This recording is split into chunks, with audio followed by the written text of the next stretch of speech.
여기서 이제 우리가 주목해야 될 거는 공화당에서 찬성이 무려 반대만큼 거의 나왔어요. 101표. 그러니까 공화당 중앙파가 101표. 이걸 우리가 왜 주목을 해야 되냐. 이게 아마 롤콜일 거예요. 무기명 투표가 아니라 기명 투표일 거라고요. 그러면 지금 이제 올해 하원 의원들은 전부 선거거든. 그럼 이거 찬성표 던지면 이게 찍히는 거야. 옛날에 유승민이가 상권 분립 헌법 체계를 까뭉개는 반헌법적 입법을 주도를 했었죠. 국회법이라고. 그러니까 국회가 대통령 시행령을 가지고 국회가 다시 검토할 수 있는. 원래는 시행령이 법과 충돌하면 그게 법원이 판정을 하게 돼 있는데 국회가 시행령 갖고 와봐. 그래서 다시 검토해서 말하자면 상권 분립 체계를 무너뜨리는 거죠. 그러니까 행정부, 입법부, 사법부 이 상권 분립을 무너뜨리는 거죠. 국회의 법을 만약에 행정부, 수반 대통령이 그걸 가지고 비틀어 갖고 시행령으로 비틀어서 법을 이상하게 만들었다. 그러면 그건 이게 이상한지 안 이상한지 법원이 사법부가 판단하기로 돼 있는 거거든요. 그게. 근데 모든 시행령을 다 국회가 다 검토하겠다. 국회 앞에서 대통령 무릎 꿇어라 이거지. 그걸 유승민이가 주도해서 통과시켰잖아요. 2015년인가에. 근데 그거 보고서 제가 안 되겠다 그랬죠. 그때 유승민이가 그 전광판에 쫙 뜨는 사람 보고 그때 반대 저거 찍어놔 날려버리겠다 이거지. 그렇게 기세등등 살벌했었어요. 똑같은 거죠. 트럼프 전위 세력, 트럼프 친위 세력 입장에선 누구야 찬성 저거 찍어놔. 쟤들 요번에 프라이머리에서 다 자를 거야. 그럼에도 불구하고 찬성에 101표나 나온 거예요. 반대는 그거 무서워서 반대한 사람들이, 그러니까 트럼프의 친위 세력은 한 5, 60표 돼요. 나머지 5, 60명은 그게 무서워서 찬성을 해준 걸 거고. 민주당은 210명. 그래서 전체적으로 한 3대 1 정도로 압도적인 걸로 찬성이 이제 통과가 됐습니다. 지금 트럼프 및 고립주의에 반대하는 공화당 중앙파의 목청이 앞으로 엄청 높아지고, 근데 놓아지고, 제가 자꾸 이렇게 높아지고 있는 중이죠. 이게 한번 물 것 같으면 이제 그렇게 가는 거지.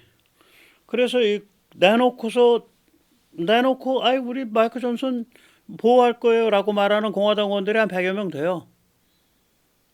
그럼 마이크 존슨은 안 쫓겨나지. 왜 그래? 민주당에서 또 한 200명이 도와주니까.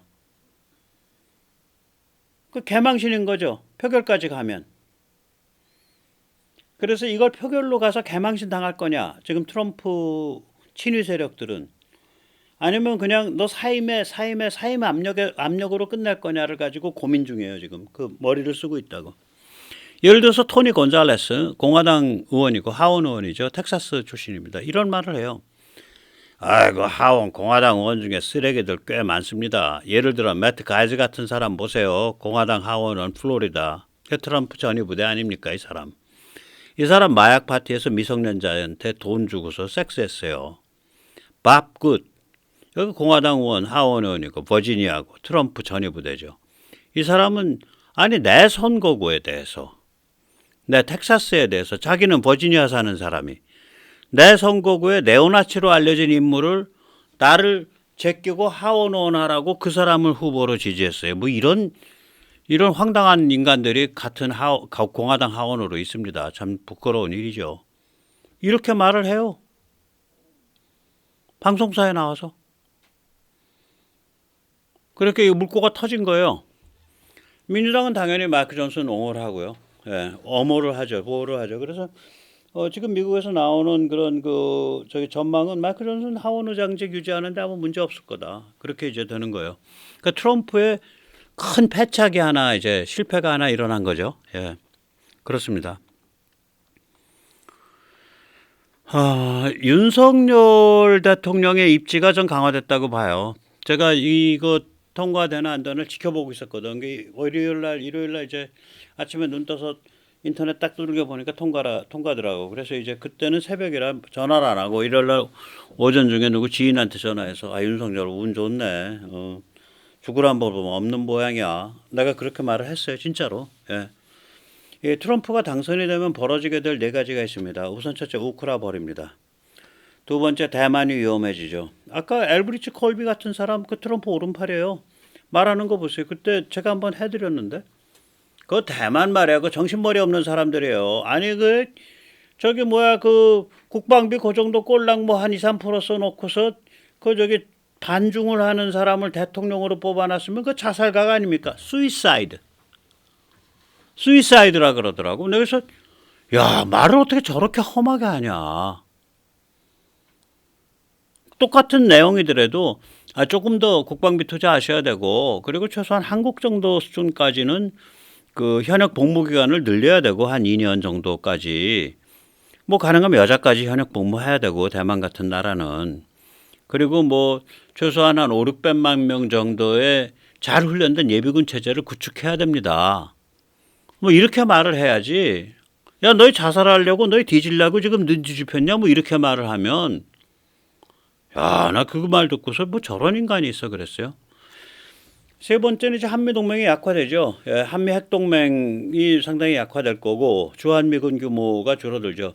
한미 핵동맹은 지금 트럼프 진영에서는 뭐 북한이 뭐 미국을 겨냥한 대륙간 탄도탄 혹은 중거리 미사일 이런 거 안 하면은 뭐 북한의 뭐 단거리 핵 정도는 뭐 오케이 할 수 있어 뭐 이런 그 얘기가 나오고 주한미군은 트럼프 때 한번 축소하려 그랬죠. 그래서 그때 기억하시는지 몰라도 의회에서 법안을 통과시켰어요. 2만 8천 명 이하로 줄일 수 없단가 뭐 그런 법안 통과시킨 적이 있어요. 트럼프 행정부 때.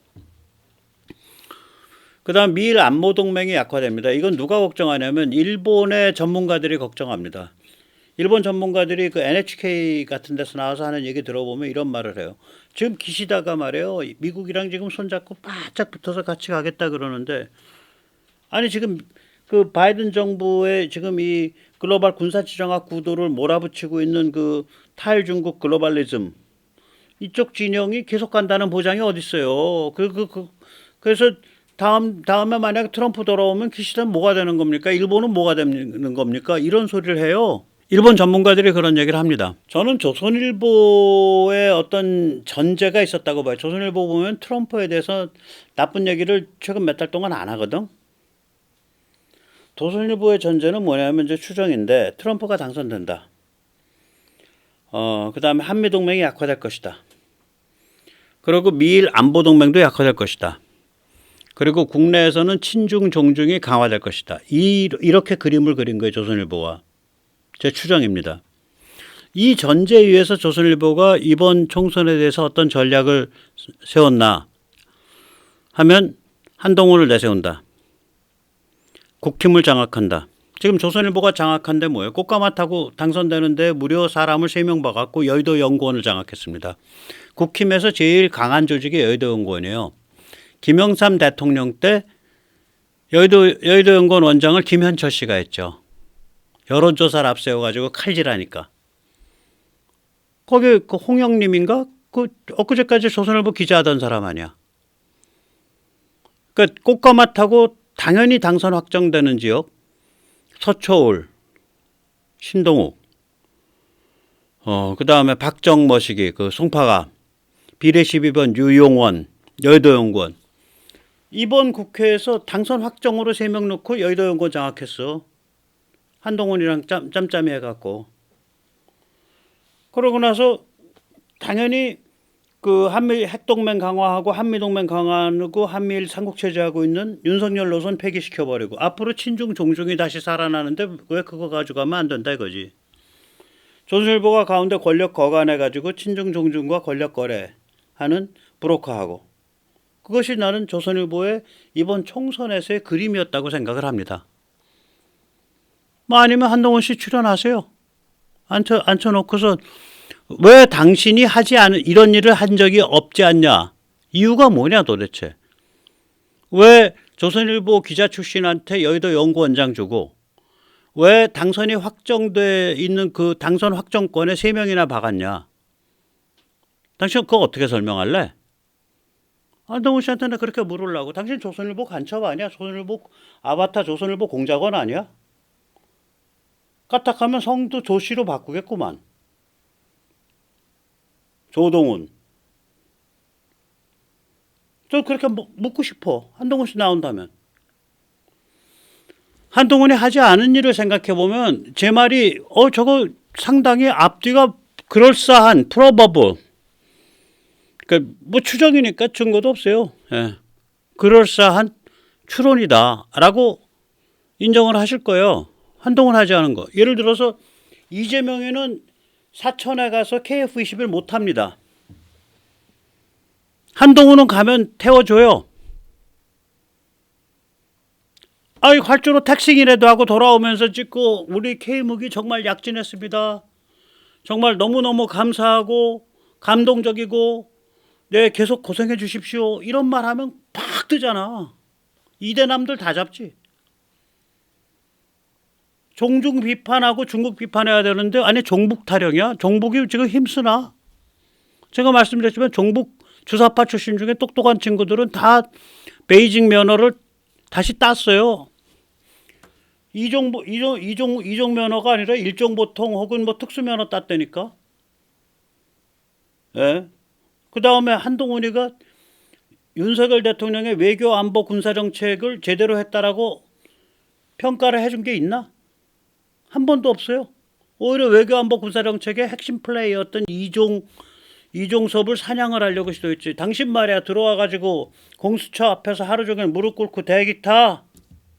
어디 시건방지게 말이야 공수처 수사 리스트에 올라있는 사람이 호주 대사식이나 나가고 말이야. 저 싸가지 없는 인종이네. 한동훈이 그렇게 얘기한 거 아니야. 한동훈이가 차이나 디리스킹 다이내믹, 그러니까 전 세계가 지금 차이나 디리스킹, 차이나 디커플링, 탈중국, 중국 제압으로 흘러가고 있다. 서방 전체가. 그래서 대한민국이 중국과의 관계가 깊고 중국 바로 옆에 있기 때문에 참 고민이 많은 나라가 됐습니다. 현명하게 판단해 주십시오. 이런 말 한 적 있나? 당연히 해야 되는 얘기 아닌가? 여러분이 윤석열 대통령 싫어하는 분들 많이 있다고 생각을 합니다. 우리나라 국힘에 대해서 참 정남이 떨어진다, 싸가지 없다, 진정성 없다라고 생각하시는 분들 많습니다. 그러나 국힘이 배출한 윤 대통령을 아무리 싫어한다고 할지라도 그 양반이 했던 일 중에 한미 핵동맹 만들고 한미동맹 강화하고 미국의 위성에서 보고 미국 감시정찰 자산에서 보는 그런 미사일 정보들을 실시간으로 공유하고 그거 전 세계에서 한국밖에 안 합니다. 이런 일을 한 사람에 대해서 이 양반이 이 일한 건 여러분들이 인정하셔야 될 거 아닙니까? 이 얘기를 한동훈이가 한 적이 있나? 여러분 나도 반일이고 나도 일본에 대해서 감정이 안 좋습니다. 그러나 지금 중국이 저렇게 흉악하고 북한이 저렇게 도발을 하고 있는데 우리가 일본과 손잡아야 되지 않습니까? 윤 대통령이 일본과 퉁쳐가지고 캠프 데이비드 체제, 한미일 3국 체제까지 가지 않았습니까? 이거 인정해 줘야 되는 거 아닙니까? 미래를 보고 갑시다. 한동훈이 그런 말 한 적 있나? 없어요. 그래서 되짚어 보면 한동훈의 오나인 조선일보가 트럼프 당선으로 찍었고 그 다음에 트럼프가 당선이 되면 한미동맹 약화될 거로 찍었고 심지어는 미국, 일본의 안보동맹도 약화될 거라고 찍었고 심지어는 국내는 다시 친중, 종중이 득세할 거라고 찍었고 그 전제 아래 조선일보가 빅픽처를 그리고 그 빅픽처의 아바타로 한동훈이를 심은 거예요. 뒷공작을 해서. 제가 보면 그렇습니다. 아니면 뭐 한동훈 씨 출연시켜 드릴게요. 난 이거 다 추정이에요. 증거는 없어요. 왜 이렇게 추정하게 되냐? 한동훈 체제 아래서 이번 총선에서 제일 따뜻한 아랫목에 가서 앉아있는 건 조선일보야. 그럼 조선일보 한동훈 사이에 뭐 있다는 얘기 아니야? 그 다음에 한동훈이 하지 않은 일을 생각해보면 한동훈이 아무튼 윤석열 정부의 외교 안보 군사 정책에 혁혁한 거. K무기에 지금 K무기 2022년, 2023년에 수주 기준 세계 2위입니다. 자기가 사천에만 내려가면 백모는 사천 내려가면 카이 정문에서 오지 마. 백모 아는 거는 당신 입만 뻗끗하면 강구형 하면서 강구형 욕하네. 당신은 여기 왜 왔어? 백문 쫓겨나지만 한동훈은 들어가서 그 뭐 KF21 뭐 저기 택싱이라도 같이 하고 내려온다고. 그런 짓 안 하잖아. 이종섭이나 학대하려고 그러고. 이종섭 학대범 아니야. 자, 그래서 이제 다시 돌아갈게요. 그러면 지금 윤석열은 자기 정치 생명을 뭐랑 같이 가고 있는 거냐면 차이나 디리스킹 탈중국 글로벌리즘이랑 같이 가고 있는 거예요. 탈중국 고립주의는 트럼프고 탈중국 글로벌리즘과 같이 가고 있는 거예요. 그러면 딥스라고 말을 하셔도 좋고 뭐 아무튼 미국의 지금 그 글로벌 군사지정학 구도를 쭉 밀고 가고 있고 지금 현재로선 민주당 바이든과 결합해 있는 그 흐름과 같이 가고 있는 거예요. 트럼프의 당선은 이 흐름의 좌절일 뜻해요. 근데 이번에 지금 벌어지는 일 보면 트럼프 지금 맛이 가고 있어. 그래서 조선일보, 중앙일보, 동아일보 무지하게 영악한 집단입니다. 우리나라는 박지원 같은 그런 쪽도 민주당 쪽도 엄청 영악합니다. 미련한 건 백모 하나밖에 없었어요. 딱 판세 읽고 있는 거예요. 이렇게 가는 것 같아. 그럼 몸조심해요. 왜냐? 다 미쳐서 날뛰면 윤석열 죽어. 근데 미쳐서 날뛰면 찍힐 것 같거든. 그러니까 가만히 몸조심을 한다고. 아니 이석기도 지 아들을 자기 자제분을 미국에 유학시키는 거예요. 찍혀서 그게 좋을 일 있겠어요? 그래서 제가 전번에 제목이 윤석열 쫄지 마. 당신은 글로벌 다이내믹과 한미동맹을 업고 있다. 그게 당신 편이다. 쫄지 마라. 근데 이렇게 되면 이제 진짜 안 쫄아도 되는 거지. 예. 오늘 여기까지 모시겠습니다. 감사합니다.